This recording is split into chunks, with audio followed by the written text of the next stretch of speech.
नमस्कार। नई परख के राष्ट्रीय मुद्दा कार्यक्रम में आपका स्वागत है। आज के इस कार्यक्रम में हम भारतीय राजनीति में मुस्लिमों की स्थिति के बारे में चर्चा करेंगे। हम राष्ट्रीय मुद्दा कार्यक्रम में आमतौर पर रोज़मर्रा की राजनीति के बारे में, उससे जुड़े अलग-अलग मुस्लों मसलों के बारे में विश्लेषण प्रस्तुत करते हैं। आज जब हम जिस मुद्दे पर चर्चा कर रहे हैं, यानी कि भारत की राजनीति में मुस्लिमों की स्थिति, उसमें यह मुद्दा आज 1-2 दिनों में कोई चर्चा में नहीं आया है, लेकिन हमारे देश की राजनीति को समझने के संदर्भ में इस मुद्दे की गहरी पड़ताल की ज़रूरत है और इसी संदर्भ में आज हम ये चर्चा कर रहे हैं कि किस तरीके से जो मुस्लिम हैं, उनका प्रतिनिधित्व भारतीय राजनीति में बदला है या किस तरीके से जो मुस्लिमों के प्रति जो पार्टियाँ हैं, उनका जो रवैया है, वो पहले की तुलना में बदला है। अगर हम अपने देश की जनगणना पर ध्यान दें, तो हम ये पाएँगे कि हमारे देश की जनसंख्या में मुस्लिमों का हिस्सा 14.2% है और अगर हम लोकसभा में इनके प्रतिनिधित्व पर ध्यान दें, तो हम ये पाएँगे कि पिछले लोकसभा चुनाव में यानी कि 2019 के चुनाव के बाद कुल 27 लोकसभा में मुस्लिम सांसद थे। उसके पहले इनकी संख्या 23 थी। सबसे मज़ेदार बात यह है कि कभी भी यह संख्या 49 से ज़्यादा नहीं गई। सबसे ज़्यादा 1980 के चुनाव के बाद 49 मुस्लिम सांसद चुने गए थे। लेकिन कुछ ऐसे बदलाव हुए हैं हमारे देश की राजनीति में, जिसके कारण से राजनीति में मुस्लिमों की उपस्थिति और उनके रिप्रेजेंटेशन या प्रतिनिधित्व का मसला काफ़ी महत्वपूर्ण बन गया है। मिसाल के तौर पर भारतीय जनता पार्टी लोकसभा के चुनाव में मुसलमानों को टिकट नहीं देती है। मिसाल के तौर पर हमेशा ही देश की राजनीति में सांप्रदायिकता 2014 के बाद एक मुद्दे के रूप में मौजूद रहती है और मुस्लिमों के खिलाफ, मुस्लिमों के बरक्स हिंदुओं को गोलबंद करने की कोशिश की जाती है। इन्हीं सब स्थितियों के संदर्भ में आज हम प्रोफेसर अभय कुमार दुबे के साथ भारत की राजनीति में मुस्लिमों की स्थिति के बारे में चर्चा करेंगे। अभय सर नमस्कार। नमस्कार। मैं पहला प्रश्न इस संदर्भ में यही आपके सामने रखना चाह रहा हूँ कि जी। अगर हम 2014 को एक ऐसी स्थिति के रूप में माने जहाँ पर भारतीय जनता पार्टी पूर्ण बहुमत के साथ सत्ता में आती है, तो उसके पहले की राजनीति में मुस्लिमों की स्थिति और उसके बाद की राजनीति में मुस्लिमों की स्थिति को हम किस रूप में देख सकते हैं? देखिए, भारतीय जनता पार्टी तो घोषित रूप से मुसलमान विरोधी विचारधारा पे चलती है। राष्ट्रीय स्वयंसेवक संघ की वो राजनीतिक भुजा है और राष्ट्रीय स्वयंसेवक संघ ये मान के चलता है कि देश में हिंदू राष्ट्र की स्थापना होनी चाहिए। ये अलग बात है कि वो हिंदू की व्यापक परिभाषा में उनके मौजूदा सरसंघचालक मोहन भागवत ने मुसलमानों को भी शामिल कर लिया है। यानी वो कह रहे हैं कि हिंदू कोई धर्म नहीं है, हिंदू एक जीवन शैली है और भारत के मुसलमान भी उसी जीवन शैली के वाहक हैं और सबका डीएनए एक है, इस प्रकार की भाषा इस्तेमाल वो करते हैं। लेकिन ये तो बातें हैं, बातों को आप अलग रख दीजिए। एक है संगठन सकल हिंदू समाज और दूसरा है हिंदू आक्रोश मोर्चा। ये दोनों संगठन महाराष्ट्र में पिछले कुछ महीनों में बहुत सारी लाखों लाख हिंदुओं की रैलियां निकाल चुके हैं, जो कि लव जिहाद और इस तरह के जो मुद्दे हैं, सांप्रदायिक मुद्दे हैं, उनके इर्द गिर्द हुई हैं।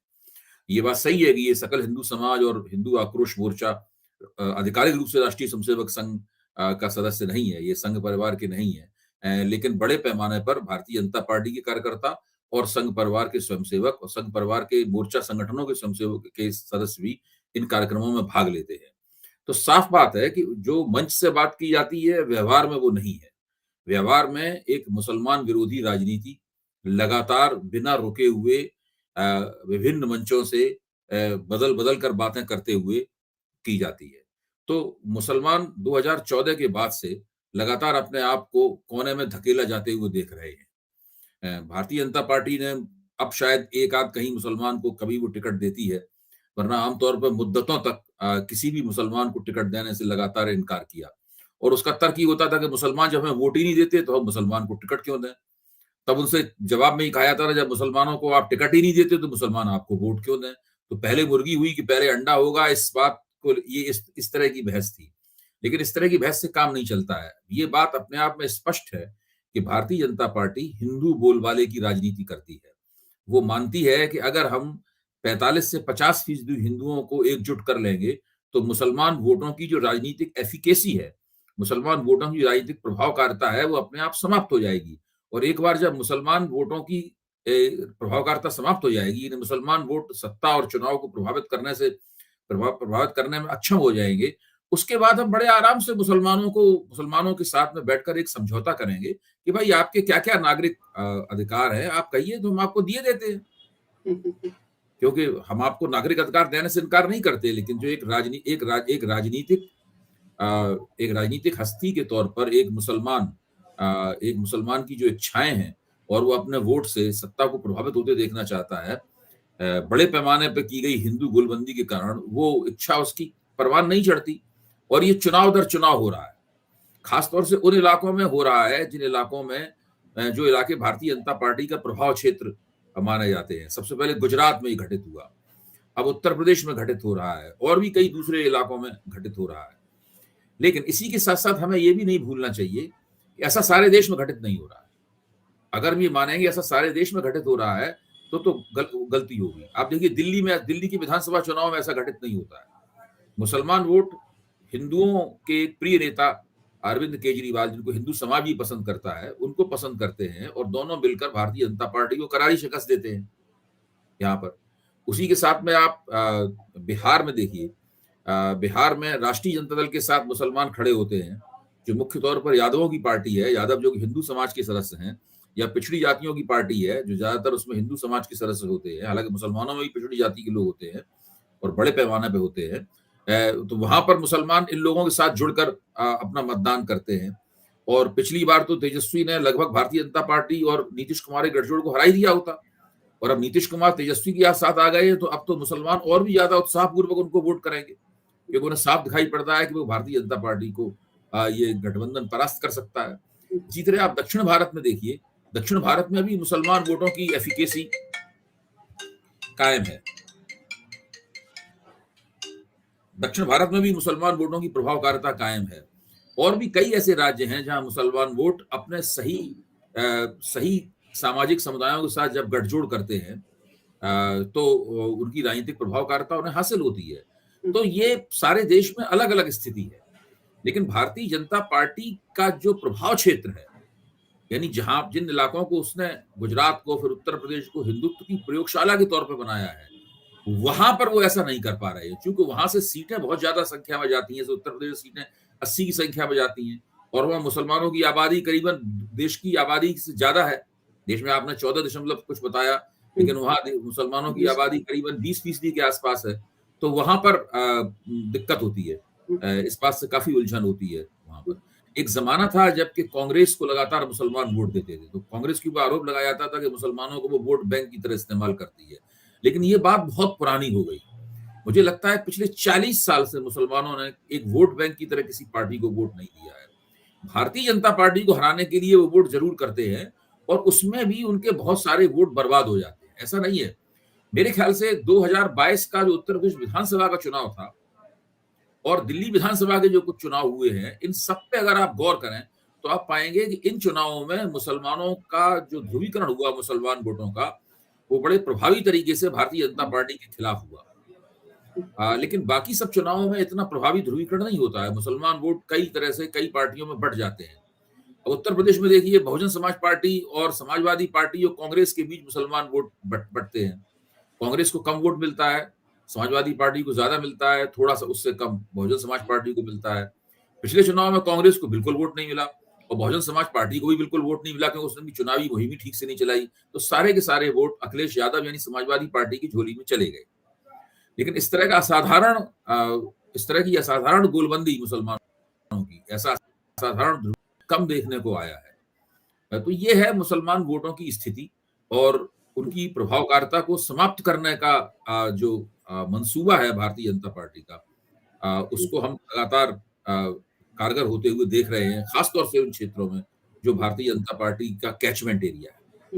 एक जो प्रश्न मेरे दिमाग में आ रहा है वो ये कि क्या जब भारतीय जनता पार्टी का इस रूप में जब उदय नहीं हुआ था और बाकी दल विशेष रूप से कांग्रेस का बोलबाला था या उसकी बड़ी बड़ी महत्वपूर्ण भूमिका थी, तब भी मुस्लिमों को मुख्य धारा की राजनीति से जोड़ने के बजाय जिसे बार-बार भारतीय जनता पार्टी तुष्टीकरण की राजनीति कहती है, उस रणनीति की तरफ कांग्रेस ने ज़्यादा ध्यान दिया।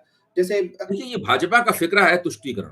हमें उस फिक्रे को फेस वैल्यू पे नहीं लेना चाहिए। ये नहीं कि भाजपा ने फिक्रा दे दिया है तुष्टीकरण, तो हम भी इस तुष्टीकरण बोले लगे। मुसलमानों का तुष्टीकरण कब हुआ है? मुसलमानों का तुष्टीकरण होता तो मुसलमानों को बहुत बड़े पैमाने पर रोजगार मिलते, मुसलमानों को शिक्षा में उनकी बड़े पैमाने पर मौजूदगी होती, उसके लिए उसे उन्हें विशेष प्रोत्साहन दिया जाता। या अब देखिए हज पे जाने वाले मुसलमानों को सब्सिडी दी जाती है, या उनके जो धार्मिक अधिकार, उनके जो मजहबी अधिकार हैं, उन मजहबी अधिकारों की सुरक्षा का राज्य वायदा करता है। तो देखिए ये हमारे संविधान में व्यवस्था है। संविधान में व्यवस्था है कि जो समुदायों के जो सांस्कृतिक अधिकार होंगे, उन सांस्कृतिक अधिकारों की परवाह भारतीय राज्य को करनी होगी। इसी दृष्टि से भारत का संविधान दुनिया के अन्य संविधानों से अलग है, और पश्चिमी संविधान वेदता जो है इसीलिए भारत के संविधान की आलोचना भी करते हैं कि यहाँ पे व्यक्ति के अधिकारों के ऊपर सामुदायिक अधिकारों को भी प्रमुखता दी गई है। तो ये भारतीय संविधान की एक विशेषता है। भारतीय राज्य की ये जिम्मेदारी बनती है। अगर भारतीय जनता पार्टी भारतीय राज्य की बागडोर अपने हाथ में रखती है, उसके हाथ में है, तो उसकी भी जिम्मेदारी बनती है कि मुसलमानों के नागरिक अधिकारों की और मुसलमानों के मजहबी अधिकारों की और उनके अन्य सांस्कृतिक अधिकारों की, शिक्षा में उनकी भागीदारी की, इन तमाम बातों का वो सम्मान करे। अच्छा, भारतीय जनता पार्टी की तरफ से कुछ तर्क भी आते हैं, उनके कुछ तर्क वाजिब भी हैं। जैसे कि भाजपा वाले कहते हैं कि हमारी जो योजना है, यानी जो उनकी सब्सिडी स्कीम्स हैं, उन सब्सिडी स्कीम तो हम इस आधार पे तो उसका लाभ वितरित नहीं करते कि कौन हिंदू है कौन मुसलमान है। अगर मुफ्त अनाज की एक श्रेणी है कि इस आमदनी के लोगों को मुफ्त अनाज दिया जाएगा, तो अगर उस श्रेणी में हिंदू आते हैं तो हिंदुओं को ही मिलता है, और मुसलमान आते हैं तो मुसलमानों को ही मिलता है। और वास्तव में इस तरह की श्रेणियां तो बनाई नहीं जा सकती कि उसमें श्रेणी बनाने से ही मुसलमान उससे अलग हो जाएं।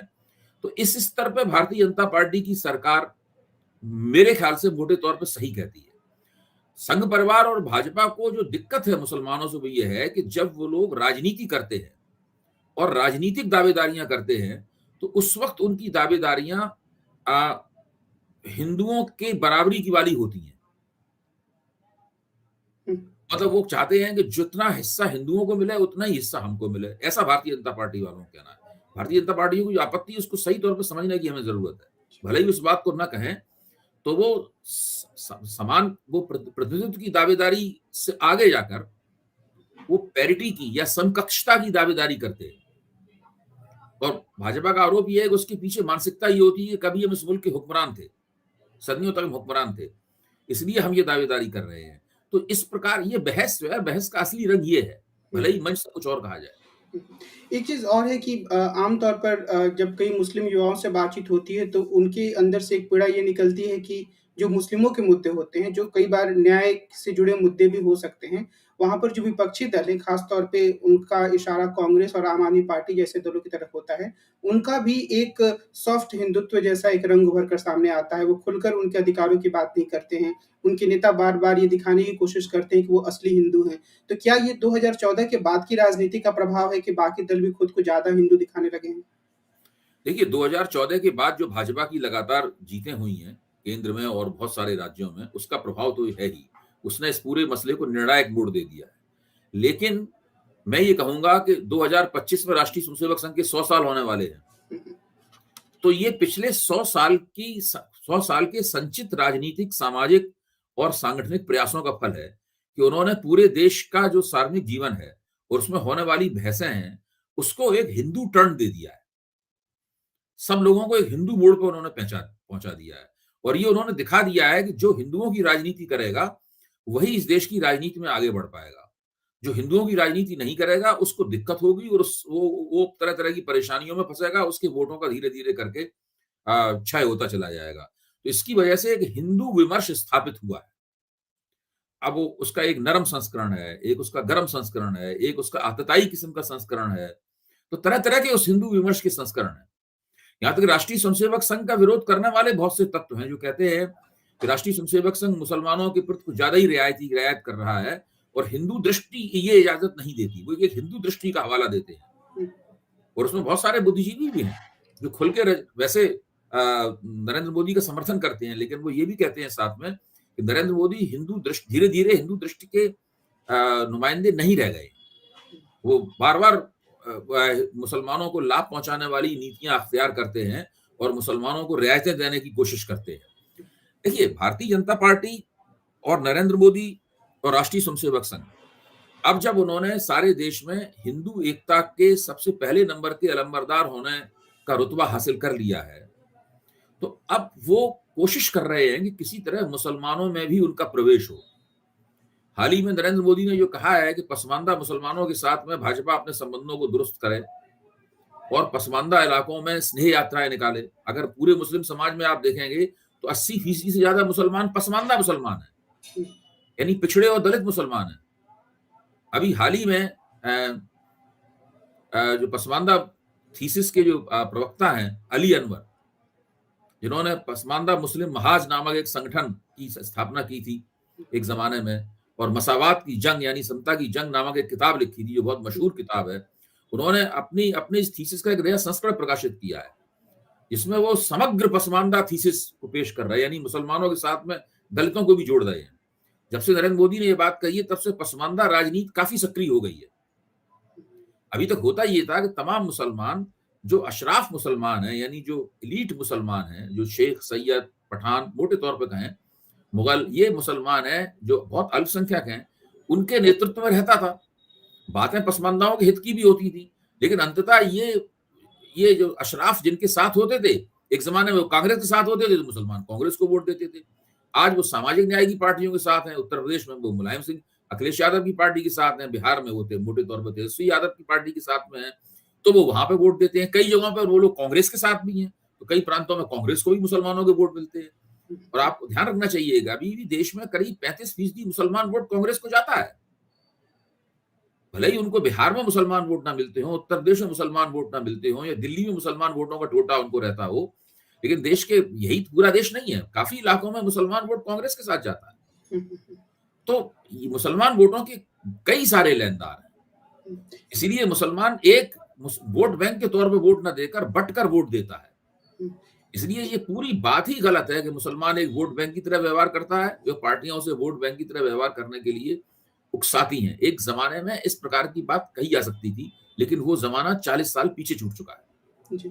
एक जो राजनीतिक दल है, जो असदुद्दीन ओवैसी का राजनीतिक दल है, वो खुले रूप में ये अपनी मुस्लिम आइडेंटिटी को सामने रखता है और उसके बाद वो उससे दलित और किसी और चीज़ को जोड़ने की कोशिश करते हैं।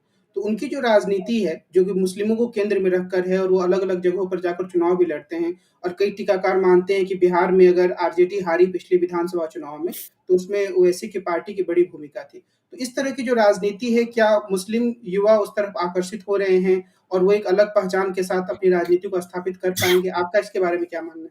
देखिए, मेरा मानना है कि इस तरह की राजनीति के सफल होने के मौके बहुत ही कम हैं। कहीं-कहीं ऐसा लग सकता है कि वहीं कहीं वो मार्जिनली थोड़ा बहुत सफल हुई है या उसने चुनाव परिणामों को प्रभावित किया है। जैसे कि अभी आपने बिहार का ज़िक्र किया। आप देखिए पश्चिम बंगाल में वो कितने धूम-धड़ाके से उतरे थे, क्या हश्र हुआ उनका। अभी उत्तर प्रदेश में कितने धूम-धड़ाके से उतरे थे, यहाँ तक कि मीडिया में उनके योगी और बनाम ओवैसी को ही दिखाया जाता था। लेकिन देखिए वहाँ उनका क्या हश्र हुआ। तो ऐसी बात नहीं है। जो उनका जो हल्ला-गुल्ला होता है, जो मुस्लिम युवक चेहरे होते हैं, जो उनकी भव्य रैलियां होती हैं, तो उसमें से सवाल तो ये भी उठता है कि भाई जो नेता पुराने हैदराबाद का नेता है केवल, यानी जिसका जनाधार केवल पूरे हैदराबाद में भी नहीं, हैदराबाद का जो पुराना शहर है चार मीनार वाला, केवल वहां तक सीमित है। अगर और कहीं से चुनाव लड़े तो उसके जीतने के लाले पड़ जाएंगे। उनकी पारिवारिक जमीन वही है राजनीति की। वो व्यक्ति पूरे देश में घूमकर 50-50, 100-100 सीटों के ऊपर कैसे चुनाव लड़ता है, वो कैसे इतनी भव्य रैलियां करता है। मुस्लिम समाज तो बहुत पैसे वाला समाज नहीं है। ऐसा तो नहीं है कि मुसलमानों की, अगर मुसलमान समाज इतने बड़े पैमाने पर उनको चंदा दे रहा होता तो वोट भी देता साथ में, लेकिन वोट तो उनको मुसलमानों की नहीं मिलते। कहीं कभी कभार किसी निर्वाचन क्षेत्र में किन्हीं खास परिस्थितियों की वजह से मिल जाते हैं, लेकिन मोटे तौर पर तो नहीं मिलते हैं। तो वो इतना चुनावी खर्चा कैसे कर पाते हैं? उनके पास कोई सरकार भी नहीं है, उनका किसी पार्टी से कोई गठजोड़ भी नहीं होता। कभी कभी बसपा जैसी पार्टी से गठजोड़ वगैरह हो जाता है, उससे भी कोई बात खास बनती नजर नहीं आती है। यहाँ तक कि वो बसपा को मुसलमान वोट भी नहीं ट्रांसफर करा पाते हैं। तो ये जो करोड़ों करोड़, सैकड़ों करोड़ रुपए जो चुनावों में वो खर्च करते हैं, ये धन कहाँ से आता है? इसकी ये चीज जो है वो मुसलमान जो मतदाता हैं उनके मन में भी संदेह की बात करती है। अभी एक गुजरात के एक जो मुस्लिम नेता हैं, तो वो उनसे जब ओवैसी के बारे में बात हो रही थी, मुस्कुरा के बोले कि हम लोग गुजरात में इनको ग्रीन कमल कहते हैं। गुजरात में हमने इनका नाम ग्रीन कमल कर रख छोड़ा है। जैसे ही वो आते हैं हम लोग कहते हैं देखो ये ग्रीन कमल आ गया, ग्रीन कमल आ गया। इससे आप अंदाजा लगा सकते हैं कि मुसलमान वोटरों में उनकी साख कैसी है। जी, एक जो चर्चा आमतौर पे कई बार क्लासरूम की चर्चा के रूप में होती है और कुछ-कुछ विद्वान इस पर बात करते हैं कि हिंदुस्तान में जो हम लोगों ने first past the post system अपनाया है, जिसमें कि चुनाव उम्मीदवार लड़ते हैं और जिसको सबसे ज़्यादा वोट मिलता है वो जीत जाता है। शायद वही एक बड़ा कारण है कि जो अल्पसंख्यक समुदाय है, विशेष रूप से मुस्लिम, उनका सही रिप्रेजेंटेशन नहीं हो पाता है। जैसे कि मैंने शुरू में कहा कि 14.2% मुस्लिम हैं हिंदुस्तान की जनसंख्या में, तो इस लिहाज से लोकसभा में उनके 75 से 80 सीटें उनके मुस्लिमों के पास होनी चाहिए।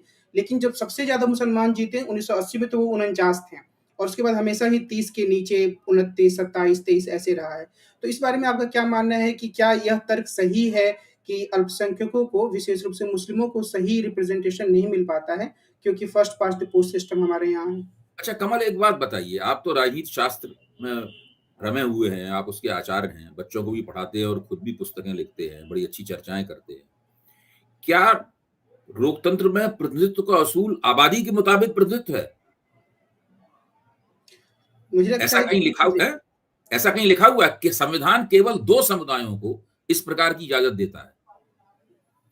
जो अनुसूचित जातियां हैं, यानी जो पूर्व अछूत हैं, उनको आबादी के मुताबिक उनके लिए निर्वाचन क्षेत्र आरक्षित हैं और अनुसूचित जनजातियां यानी जो आदिवासी हैं, उनके लिए निर्वाचन क्षेत्र 9% का उनको रिजर्वेशन है और 15% का रिजर्वेशन अनुसूचित जातियों को है। इनके अलावा देश के किसी भी समुदाय को आबादी के मुताबिक आरक्षण नहीं है और मुसलमानों को अलग से मतदाता मंडल मिले या अलग से उनके लिए निर्वाचन क्षेत्र आरक्षित हो, अलग मतदाता मंडलों के खिलाफ गांधी जी ने कितना बड़ा संग्राम छेड़ा था, आपको याद होगा। गांधी जी ने जो कुछ बड़ी लड़ाइयां छेड़ी, उसमें एक बड़ी लड़ाई ये भी थी कि वो किसी को भी कोई अलग किस्म का अलग मतदाता मंडल नहीं देना चाहते थे। न वो अछूतों के अलग मतदाता मंडल के पक्ष में थे, न मुसलमानों के अलग मतदाता मंडल के पक्ष में थे। तो कम्युनल कॉन्स्टिट्यूएंसीज यानी सांप्रदायिक आधार पर निर्वाचन क्षेत्रों का बंटवारा या उनका आरक्षण, ये अगर एक बार हो गया तो ये तो देश की राजनीति को हमेशा हमेशा के लिए विषाक्त कर देगा। यानी आप एक ऐसे निर्वाचन क्षेत्र की कल्पना कर रहे हैं जहां पर मुसलमान के अलावा और कोई चुनाव नहीं खड़ा हो सकता। यही तो कह रहे हैं ना आप, जैसा अनुसूचित जातियों और अनुसूचित जनजातियों के साथ होता है। आप कल्पना कीजिए कि इसका क्या हश्र होगा। अच्छा, जहां तक यह है कि आबादी के मुताबिक उनकी सीटें क्यों नहीं आती हैं, ये दावा तो कोई सैद्धांतिक रूप से, व्यवहारिक रूप से कोई कर ही नहीं सकता। भाई एक जमाने में पिछड़ी जातियों का जितनी आबादी में हिस्सा था, उतनी सीटें तो उनको नहीं आती थी उनको।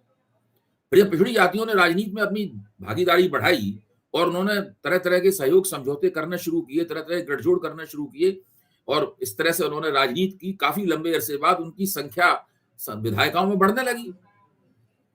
अब भाई मुसलमान लोग अपने आप को अल्पसंख्यक कहते हैं, हालांकि मौलाना आजाद उन्हें अल्पसंख्यक नहीं कहते थे। मौलाना आजाद कहते थे कि देश का दूसरा सबसे बड़ा बहुमत है, मेजोरिटी है ये। लेकिन अब मुसलमान लोग अपने आप को अल्पसंख्यक मानने लगे हैं और ठीक भी है। तो अब उनको अपने आप से पूछना चाहिए कि उनके देश के दूसरे अल्पसंख्यकों से किस तरह के ताल्लुकात हैं। अकेले अल्पसंख्यक नहीं है, सिख भी उस लिहाज से अल्पसंख्यक हैं, जैन उस लिहाज से अल्पसंख्यक हैं, बौद्ध, उनको अल्पसंख्यकों का दर्जा मिला हुआ है इन समुदायों को, ईसाई अल्पसंख्यक हैं। तो क्या मुस्लिम अल्पसंख्यक समुदाय जो इन तमाम अल्पसंख्यक समुदायों के मुकाबले बहुत बड़ा है, कई गुना बड़ा है, उसके इन अल्पसंख्यक समुदायों से संबंध कैसे है?